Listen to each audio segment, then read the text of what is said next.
Now, from the Signature Bank Studios. This is Chicago's Morning Answer with Dan Proft and Amy Jacobson on AM 560. The Answer.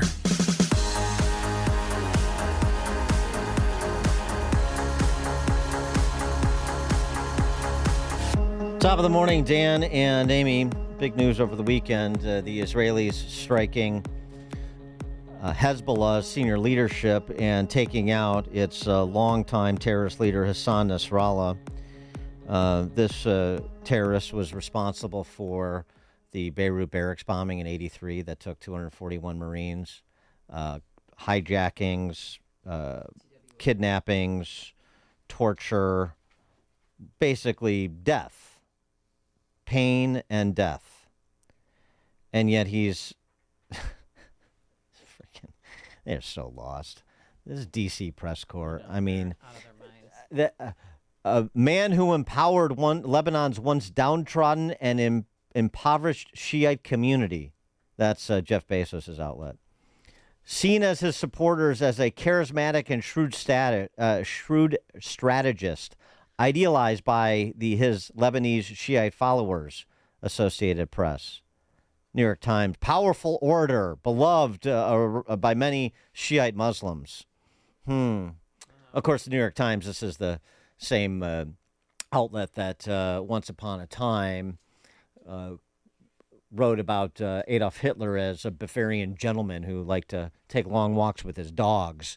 So, they're not always exactly on point when it comes to understanding the world around them, but to do essentially a hagiographic interference for Hassan Nasrallah speaks to their ignorance and probably, in certain circles, latent anti-Semitism. Anyway, remember Nasrallah had this public address after the Hamas terrorist attack on October 7th last year. And it was, of course, covered, much like these same outlets are covering his death because of the throngs of people that came out to hear this public address. You may want to also take judicial notice of, Lebanese Christians who are celebrating Nasrallah's death. It's a little bit more uneven, the popularity of Nasrallah, than the DC press corps in this country would have you believe, which is, again, just such a sad commentary and stinging indictment of those outlets. Well, the Washington Post, he was seen as a father figure, a moral compass, and a political guide. Mm-hmm. Father figure? Really? Nasrallah, in that October 7th address, or that public address after October 7th, issued a warning to the United States. Remember, as Bibi has been trying to impress upon those in this country, what the Israelis are enduring from Iran proxies is our fight too, because don't think the Iranians don't aim to do us harm as well, despite the Joe Obama administration's posture that they're this soon-to-be partner in peace. Development of events in Gaza. It is the first factor, the development of events in Gaza. That's why this front will devolve according to the nature of development in Gaza and what is required. The second factor that is in play is the conduct and the demeanor of the Zionist enemy towards Lebanon. And here, once again, I warn you not to go further, as many civilians have fallen as martyrs. And this will bring us to the same equation, a civilian for a civilian. Again, the demeanors of the enemy against Lebanon will be a factor in play. I am speaking openly, candidly, and at the same time with ambiguity, constructive ambiguity. All scenarios are open. All scenarios are open on our Lebanese southern front.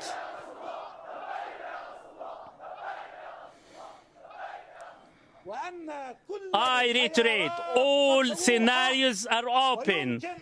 All options are laid out, and we can adopt any at any point of time. Yeah, well, there's nothing ambiguous about Nasrallah's current state, and all options are no longer on the table for him, and that's good news. For more on this and other geopolitical matters, including the competing Zelensky meetings with the presidential candidates on Friday, pleased to be joined by Stephen Bucci, who served America for 3 decades as Army Special Forces officer and a top Pentagon official, now a visiting fellow in the Heritage Foundation's Allison Center for Foreign Policy Studies. Stephen, thanks for joining us. Appreciate it. Oh, it's always my pleasure. Thank you for having me on the show, and particularly with this subject this is good news. It is, but you'd be hard-pressed to understand that's the case in certain circles in this country. A piece by Lee Smith at Tablet Magazine. I just want to read the concluding paragraph.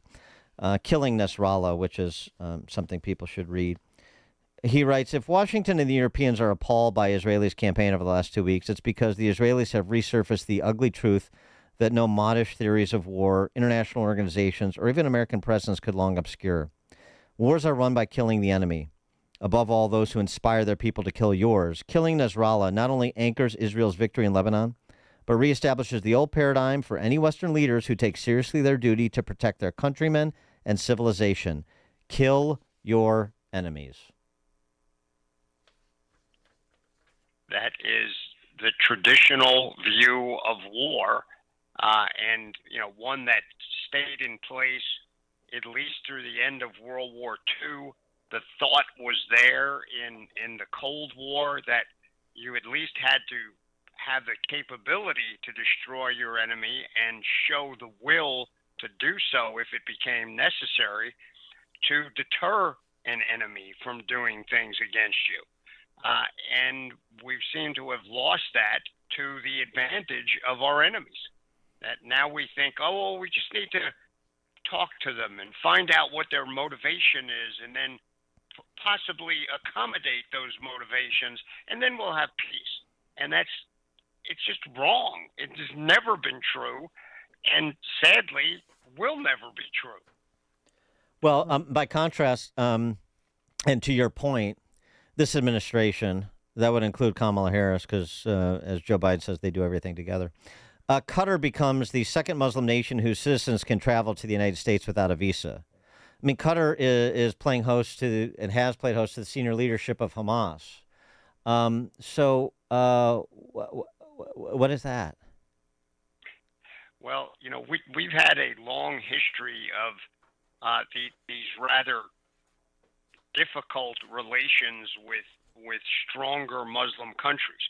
We've had it with Saudi Arabia. We've had it with Qatar. We've had it with Pakistan.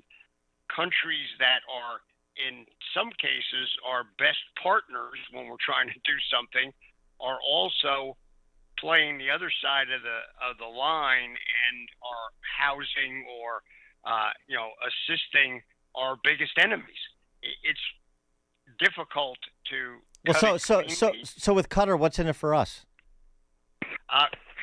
Qatar has helped us a great deal in the war on terror, but then on this other end of it, now the war on terror, when it's no longer on Sunni terrorist groups, suddenly Qatar is, its true colors are coming out of its assisting Shia groups like Hamas, like Hezbollah, like Iran. So they're playing both sides of the fence. Why? So why should we reward them? Well, because they also have allowed us to have a major base there. They've had their special operations forces have helped us greatly. The problem you have is you have an administration now who really is not in the driver's seat. And so instead of saying, okay, well, we're making some concessions here by turning a blind eye to X because we're getting A, B, and C. Now we're getting zero, and they're not just doing some, little things on the side. They are major players with our enemies. So the relationship needs to be adjusted at the very least. So how is Iran going to retaliate for his death? They will probably at some point either try and conduct a terrorist operation against Israeli assets, perhaps around the world, or they will try again one of these mass barrages from Iran into Israel, which that one they're kind of hoping against hope, because the Israelis have the capability, particularly with their Arab allies, mostly Sunni countries, who are going to stop them from doing that and make it, frankly, of no effect. The real concern is, does Iran wait a while until it finishes getting a nuclear device that they can put on a missile and then try and do it with that? If that happens, then if people think the gloves are off now in Israel, they will come off completely, and there will be some very, very large holes in the ground in various places around the country of Iran. What about not going to help? What about on American soil? I mean, we had that Iranian plot to kill the President Trump that was allegedly unearthed. We have open borders. So, I mean, the idea of getting a asset into this country to do damage to this country is certainly, it's more than plausible. We have an FBI director who continues warning about it to no great effect. So what's your concern there about heightened probability they'll try to hurt America? I am concerned, and I don't have the assets of the FBI director to see what's really out there, but the opportunity is there, the motivation is there, and if they can't get at Israel, frankly, right now we're a much softer target than Israel. Yeah, they could do that. Now, I think the one thing that might deter them is if they did that and the Biden administration did nothing in response, they will basically be assuring President Trump's election. And I think the Iranians do not want that. They want to see Kamala Harris win the election because they think they will continue with the largesse and ridiculous policies that the Obama and Biden administrations have followed. And they'll continue to be able to support terrorism around the world.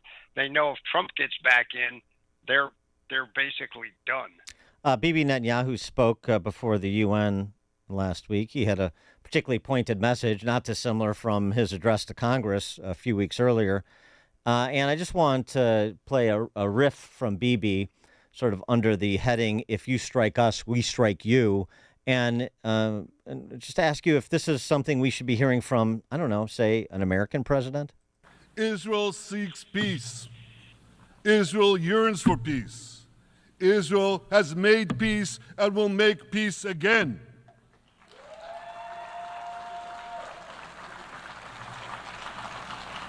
Yet we face savage enemies who seek our annihilation, and we must defend ourselves against these savage murderers. Our enemies seek not only to destroy us, they seek to destroy our common civilization and return all of us to a dark age of tyranny and terror. It's just nice to hear moral clarity from a head of state, since we don't get that very much in America anymore. No, you're spot on with that. That speech should be exactly the same words being spoken from the U.S. White House. Not, no, let's ratchet back in Lebanon. You don't need to do anything else. We need to negotiate now. The other side, meaning the line of Iran, Hamas, Hezbollah, Syria, the Houthis, none of those people really want to negotiate at all. As Netanyahu very clearly stated, their only goal is the annihilation of Israel and at least a withdrawal of the Western civilized countries from having anything to do with the Middle East, not because they think, well, what's the big deal? They realize as long as the West is in the Middle East, Iran, will never have the level of control that they feel they deserve to have as, from their point in history and their belief in God. So that needs to be stated. That needs to be understood. This nonsense that we're going to make Iran a useful partner for anything in the Middle East needs to be jettisoned unless there's some major change, meaning a complete regime change within Iran. Right now, that is not going to happen, and none of these other groups are going to cooperate as long as Iran is still feeding them funds, weapons, training, advisors, and diplomatic support. It's just not going to change. Israel is taking the only path that makes any sense at all, and we should be behind them 110%, not this, we're with you guys, but we're not going to send you those 500-pound bombs. We're with you, but, you really ought to stop and negotiate. That is not helping anyone. Stephen Bucci served America for 3 decades as an Army Special Forces officer and top Pentagon official, now a visiting fellow in the Heritage Foundation's Allison Center for Foreign Policy Studies. Stephen, thank you as always. Appreciate it. It's my pleasure. Thanks for having me on the show, and we'll talk to you next week. Thank you. And he joined us on our turnkey.pro answer line. Connect with Dan and Amy using the AM 560 mobile app. Download it today at 560theanswer.com/mobile. Are you turning 65 and thinking about Medicare? Or are you over 65 and haven't enrolled yet because you still have coverage at work? Either way, Medicare done correctly will be the best health insurance you will ever have. Imagine having an annual deductible of only $240. There are only 2 good things about aging, wisdom and Medicare. But to navigate the Medicare maze properly, you need a mentor. Best part, my guidance cost you nothing. Call me. I can help. If you're tired of calling a bureaucrat at an 800 number to help you navigate Medicare, then you need a local expert on your side, your own health insurance mentor. C. Stephen Tucker from healthinsurancementors.com is someone I know and trust. He's a 30-year licensed broker who's been educating our listeners for more than a decade. Steve, how can our listeners get in touch with you?